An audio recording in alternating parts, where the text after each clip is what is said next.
right, so I am Patty Martinez, and I am currently conditional second degree, testing for my certification second degree.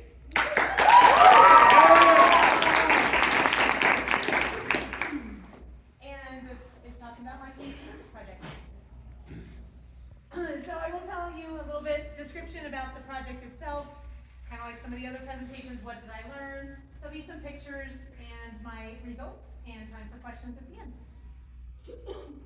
So you may recognize this from Mr. Galentine as well. So I also volunteer for the organization called Food for Hope.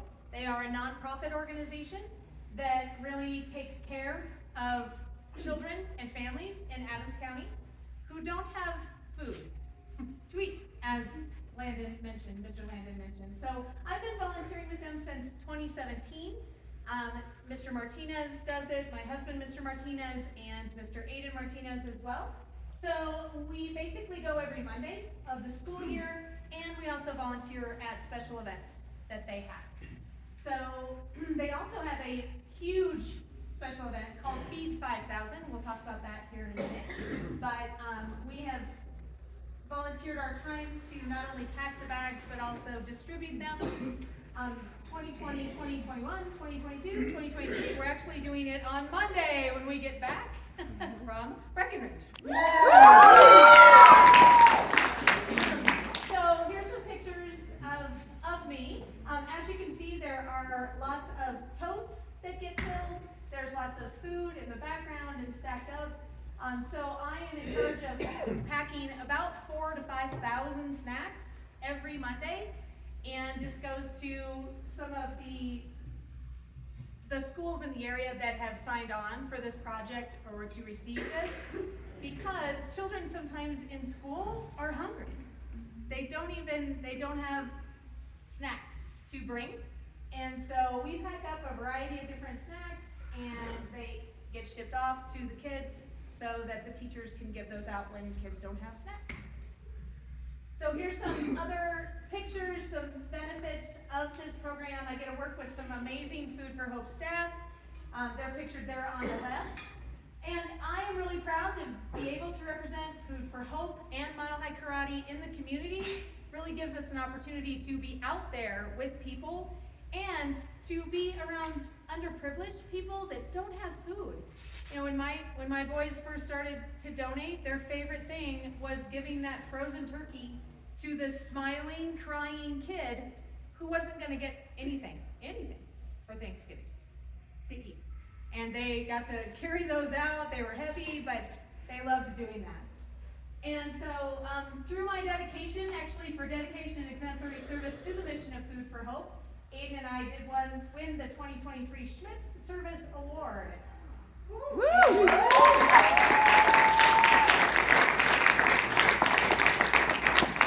And there we are with our very nice plaques that we got. This was at the Inspiring Hope Gala that was held back in April of this year.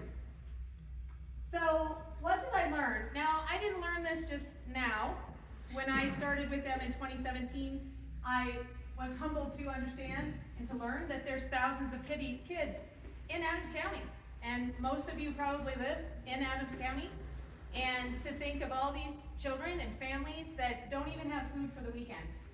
So this gives them that food for over the weekend just to tide them over, to get back to school, to get the free lunches and the free breakfasts and the snacks that are provided.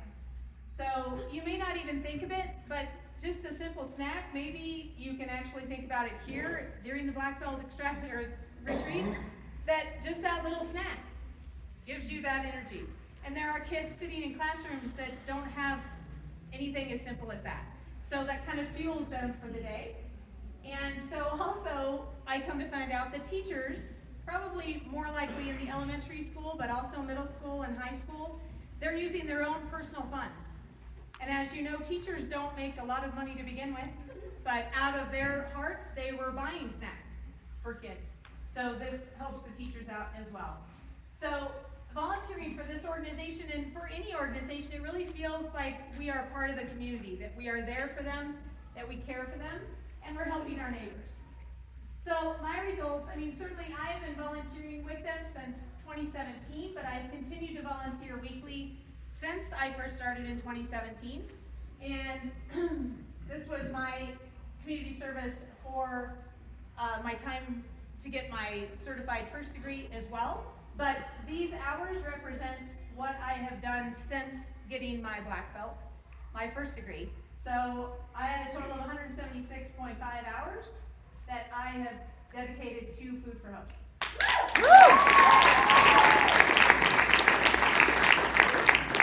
And so certainly I'll take questions tonight, but I'm usually at black belt classes on Mondays after I'm at Food for Hope. And as Mr. Galentine showed, there is a foodforhope.net you can visit to volunteer, to help them fund their programs. And so that is it. What questions do you guys have? Oh, wow. Miss Ariana. Yes, ma'am. Why did you choose this specific organization for your community service project? Yeah, thank you. So this Food for Hope, what I was looking for was an opportunity for my two boys to volunteer in the community. And at the time that I did it, they were relatively young, and a lot of volunteer organizations wouldn't take children that young. And so we started them out just packing the bags, right? They would just have a bag and they would put stuff in it, and at the end it would get put into a tote. So that's how we started. It was through a community service project that we were doing with our church, and we just fell in love with the organization and what they do, and so we've continued on. Yes, you ma'am. So you have maybe an estimate number of how many snacks or boxes you deliver to Absolutely. So when it comes to the snacks, we probably pack at least 25 to 30 totes that go to the different schools, and it usually totals about 4,000 to 5,000 snacks, and we do that every week, which means those 4,000 to 5,000 snacks are being used every week, so we have to replenish them. Ms. Christensen. Where do the food donations come from? I actually did, for us to pack? Yes. So they are a nonprofit organization, so they do grants. They get a grant for all the different volunteers. We have to sign in every week so that they can show the donors that they have dedicated people that come in and help provide this. So it's through that and through different grants that they receive. They also get a ton of donations just from different organizations. I know Mr. Brokaw is very familiar with them as well. So there's a lot of organizations that know about them and help to provide that food. They do massive food collecting days, and that's one of the things. We may come in on a special day. We have to put it all on the shelves so that it can go out to the children. All right. Thank you, Mrs. Martinez.